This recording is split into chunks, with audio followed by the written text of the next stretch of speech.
صبحتون بخیر و شادی باشد هموطنان عزیز. انشاءالله سفر داریم به شهر مسکو. سفری نیک باشد، خداوند سفر ما به خطر گرداند. آمین یا رب العالمین. دعا باشید برادران عزیز، کسایی که در شهر مسکو هستید، خدا خواهد برای شما خبری نو داریم، خبری نغز داریم. خدا خواهد انشاءالله پیکتای نغز انشاءالله در پیش. دعا باشید تا انشاءالله مسکو رسیم، نوار میکنیم. نوارای انشاءالله چیزا باشه. دعا باشید. دعای نیک کردید. سفر ما برای مسکو ما اومدیم، رسیدیم الحمدلله. تلگرام با بسیار ریاکشن موندید، همتون با میندور هستیم و همین کوشش های ما از شهر یکاترینبورگ به شهر مسکو اومدن برای شما خواهرها، برادرها، مادرها، پدرها. کوی زفر اش همراه اودیتوری ما میشناسن، گروس پریوز که زنیمت میکنن در شهر یکاترینبورگ. بیاید آفیس اکوی بختیار از پیش از مسکو شناس شد. سلام علیکم. همتون برادر. سلام علیکم. برادر عزیز، راستیگه باعثی افتخار است که تاجیکای ما همین خودش یک آفیس داشتن در شهر مسکو، در استولیتسی روسیه. باعثی افتخار است که یک هموطن ما آفیس خودشون دارن و در درون این آفیس تمام خواهرای برادرای به همین کمپانی شناس کرده یک کمی هم باشد راهی زندگیش آسان میکنن. کسی استرویکا کار میکند، کسی گروش کار میکند، کسی یک دستنگر هست. اینجا که اومد که مثل برادر ما دیرکتور میشود. مقصد یک بیزنسی خودشون دارن و چند قدر خواهر و برادر از پیش این کس الحمدلله زندگیشو پیش میبرن، نان میخورن. صاحب جای کار شدگی. Признание нового уровня. Они родом из Таджикистана. Закончил университет, работал в банковской сфере. По профессии дошел до начальника кредитного отдела. А она, после школы, приехав в Москву, поступила в Бауманский институт на переводчика английского и испанского языка. Но по профессии никогда не работала. Бизнес MBA за один квалификационный год.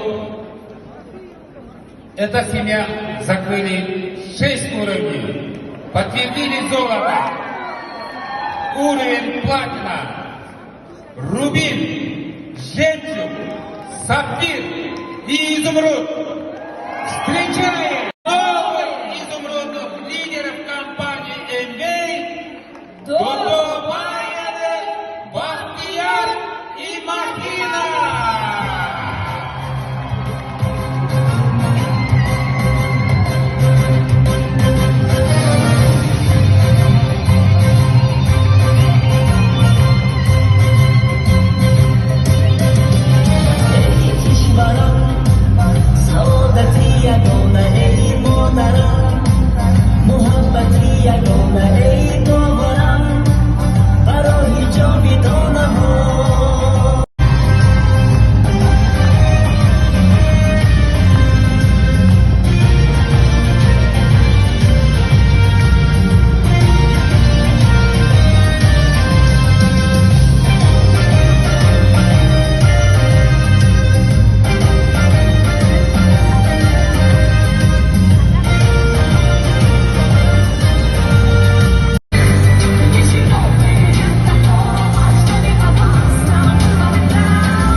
видеорони азиз, умедворам ки тансиҳату хонобод бошед.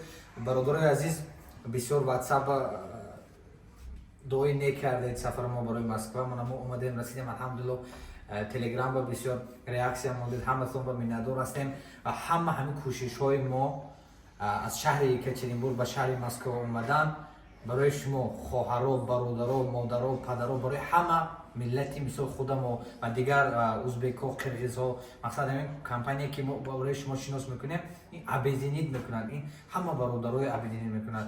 Несмотря на вера, нация, мақсад инҷо ягон хел ҷудокунӣ нест, ҳамая як хел нигоҳ мекунад. Дар тарафи рости ман Акои Бахтиёр, единственно дар тоҷико мо оз дару медурем, единственно ягона одаме ки аз миллати тоҷик анвеба ҳозир звани изумруда дорам. Хабоз даруни офисҳо медурем, аз пеш шинос мешавем. Акои Зафар ҳамро аудитории мо мешиносанд, грузперевозка заниматсия мекунанд дар шаҳри Екатеринбург. Биёед офиси Акои Бахтиёр аз пеш аз наздик шинос шудем. Ассалому алайкум. Бародари азиз, рости гап боиси ифтихор аст ки тоҷикои мо ҳамин худаш як офис доштанд дар шаҳри Москва, дар столицаи Россия. Боиси ифтихор аст ки як ҳамватани мо офиси худашона доранд ва дар даруни ин офис тамоми хоҳарои бародароя ба ҳамин компания шинос карда як каме ҳам бошад роҳи зиндагиашро осон мекунанд. Касе стройка кор мекунад, касе грузчи кор мекунад, касе як дастнигар ҳаст, инҷа ки омад ку мисли бародар мо директор мешавад. Мақсад як бизнеси худашона доранд ва чанд қадар хоҳаро бародаро аз пишти ин кас алҳамдулиллоҳ зиндагиашро пеш мебаранд, нон мехӯранд, соҳиби ҷои коршудагӣ. Бародар азиз, гапа бисёр намекунем.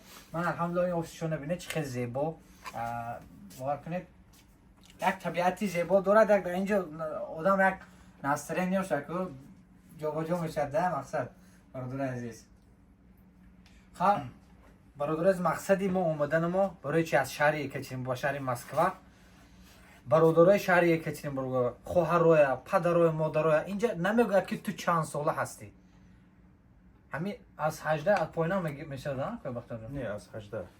Аз 18 то 100 сола. то 100 сола. Худо кунад ки модарои мо 100 солашоне бо ҳамин анве пенсия метиҳад, зарплата метиҳад. Як бародари азиз, худо хоҳад иншоаллоҳ пага як бизнес тренинги калон мешавад, семинари калон мешавад. Ман бо Акои Бахтиёр худо хоҳад инҷа хизмати бо янгаи азиз ҳаст, ҳар рӯзшон баромада худо хоҳад баромад мекунам. Ман бо аз наздиктар шинос мекунам Акои Бахтиёра. худо хоҳад мо каме ҳам бошад ҳамин нияти омадани мо ки ҳамин бародарои мо аз стройка, аз грузчикӣ, аз дворникӣ, ман худам дворникӣ кор кардагӣ, заҳмати мисол мардуме медонам чӣ хел азоб мекашанд аз хунукиҳо. ҳамин ҳаракати ман мисол ки оянда миллати моам соҳиби як нони мисол мисол дастакошо хунук нахӯрад, як роҳи осон кати, сарашон кати, калашон кати фикр карда кор карда роҳи осонии пулёвия ёд гирам, бизнес кардана. Нони беминнат. Нони беминнат. Абаҷон раҳмат. Акои Бахтиёрҷон, канали мо канали фикри шумо, дар фикри мардум, дар фикри якдигар будан каме ҳам бошад як худатона маърифӣ мекардед Акоҷон. Аввало ассалому алайкум, номи ман Бахтиёр мешавад. Мо ҳамин бизнес ки анве уже 4 сол мешавад ин бизнес ба ки мехоҳад ки ҳамин товарое ки экологически чисте харидорӣ намуданд. Адреси мо Москва, метро 1905, улица Большая Декабрьская, 3 строение 2. ҳамҷа битон мо мефаҳмонем, нишон метем, харидорӣ кунитон, ҳама намуд товаро ҳаст. Гуфтем ино пага бизнес тренинг мешавад. Худо хоҳад ҳамуҷа бо дальше видео роликҳои мо мешавад.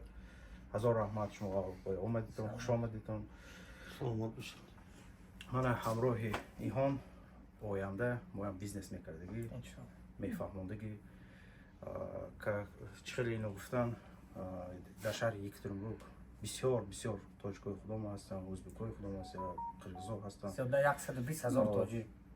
ҳамаи ҳон мана ҳар як шумо чӣ гӯям ҳамин бизнес омада шансатон аст ки зиндагии худтона дигаргун кунед. Раҳмат. саломат бошед акои бахтиёр.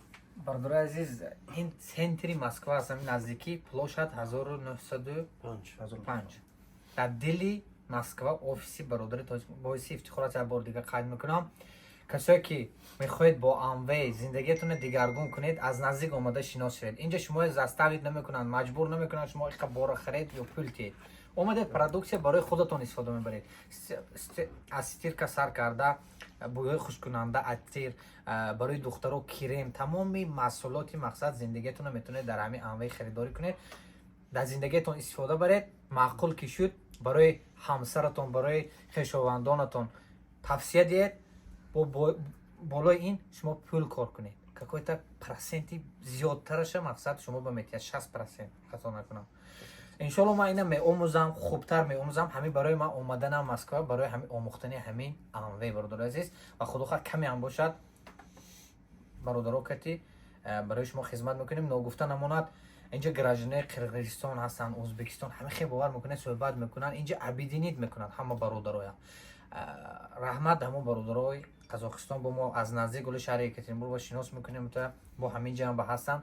раҳмат ҳамеша ба инҷа намегӯяд ту тоҷик ҳасти, ӯзбек ҳасти, қирғиз ҳасти, рус ҳасти, ҳамая абидинид мекунанд. саломат бошед барои диққатон ва ногуфта намонад акои Зафар кати мо тасмим гирифтем то Тоҷикистон, шаҳри Душанбе, Айни, Хуҷанд, тамоми ҷо ҳамин продуксия дар кор бошад. худохоҳ мо шумо барои шумо мерасонем.